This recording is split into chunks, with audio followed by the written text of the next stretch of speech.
Compañeros, retomamos el contacto en esta mañana. Ustedes saben que hace algunos días la ministra de Economía brindó una extensa conferencia de prensa donde se habló, por ejemplo, de la inversión por parte del gobierno, lo que tenía que ver con la pandemia. Se habló de más de 1.200 millones de dólares y surgieron algunas voces desde la oposición puntualizando algunos aspectos de esta inversión por parte del gobierno. Estamos con el senador Frente Amplista, Mario Vergara. Concretamente, ¿cuál es la crítica que se hace, o por lo menos esa diferenciación del global, de ese número que manejó la ministra? Buenos días. Buenos días, un gusto estar con ustedes. Bueno, primero hay un tema de presentación, ¿verdad? Porque de alguna manera se induce a pensar que el gobierno gastó 1.200 millones de dólares en el combate a la pandemia y eso no es así. El gasto efectivo, y tomo por buenas, por supuesto, las cifras del ministerio, es de alrededor de 700 millones. Es un 1,3% del Producto Interno Bruto, que pone a Uruguay en un lugar realmente muy mal parado en el concierto internacional. Uruguay es de los países que menos recursos volcó desde el Estado para combatir la pandemia en el terreno económico y social, para sostener la situación de muchas familias que están realmente pasándola mal, para sostener la situación de micro, pequeñas empresas que la están pasando mal. Lo que pasa es que la ministra en la presentación, de hecho, plantea que se pusieron 500 millones de dólares más, que son garantías, que no es gasto, no es que se hayan puesto 500 millones, simplemente el Estado, a través del sistema de garantías, una herramienta que fue creada hace algunos años en los gobiernos del Frente Amplio, le sale de garantía, digamos, a préstamos de empresas.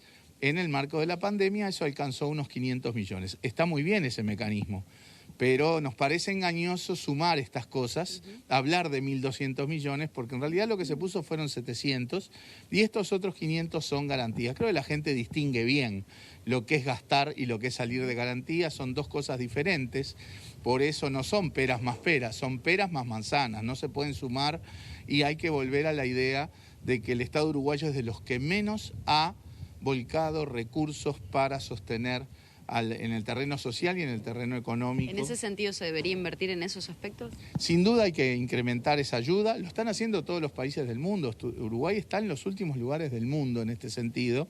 Nosotros venimos planteando hace mucho tiempo que en el terreno social hay que incrementar la ayuda, garantizarle un ingreso hasta un salario mínimo a las familias más necesitadas por algunos meses. Eso en nuestra estimación es medio punto del producto de gasto adicional, o sea, no es ninguna cifra descabellada, es algo que el Estado uruguayo, desde el punto de vista financiero y fiscal, lo puede hacer sin ningún problema, sin descolocar las cuentas públicas.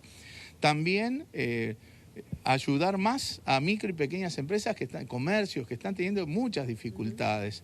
Esto ahora no lo decimos solo nosotros, también lo dicen miembros de la coalición de gobierno. Y además hay otro aspecto, que es la necesidad de mirar un poco el crecimiento y la reactivación económica. El gobierno no tiene una agenda de crecimiento, su única agenda es el recorte, y eso lo ven incluso los empresarios, ¿verdad? Nosotros pensamos que hay que ayudar a la reactivación, a sostener empleo, a derramar más sobre los comercios, por ejemplo, a través de adelantar obra pública, adelantar inversión en infraestructura, como hacen casi todos los países del mundo. Vergara, quiero aprovechar estos instantes que nos quedan para consultarle sobre la interna del Frente Amplio y las elecciones. ¿Se postergó la fecha? ¿En qué situación se está? Brevemente, porque ya nos tenemos que... Sí, aún no se postergó, pero estamos dialogando en la interna del Frente Amplio porque evidentemente muchos consideramos que el cronograma previsto, que era hacer un congreso en marzo y las elecciones en mayo, dada la situación sanitaria del país, dada la situación en que está hoy el tema de la pandemia, que todavía no han llegado las vacunas, etcétera, probablemente no sea conveniente hacerlo y estamos conversando, sí, una posible postergación por algunos meses, tanto del Congreso como de las elecciones de las autoridades. ¿Candidatos? Nosotros somos de la idea de que primero el Frente Amplio en su Congreso tiene que cerrar la discusión sobre la autocrítica y sobre los principales lineamientos de qué Frente Amplio queremos.